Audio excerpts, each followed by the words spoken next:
পাচ্ছেন এই গাড়িটা হচ্ছে স্করপিও BS6 গাড়িটা বনগা থেকে এসছে। এই গাড়িতে প্রবলেম হচ্ছে ডিএফ এরর, মানে রং ডিএফ দেখাচ্ছে, যে কারণে গাড়িটা বলছে 256 বা 36 কিলোমিটার পরে আসো, আপনাদের দেখাচ্ছি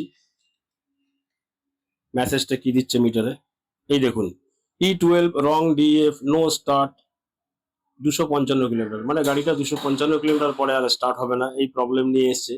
তো তার আগে বলি, এই কাস্টমারটা আমাদের কাছে এসছে, আমাদের লাস্ট ভিডিও যেটা আমরা করেছিলাম BS6 এর ভিডিওটা, সেই ভিডিওটা দেখে আমাদের কাছে উনি এসছেন।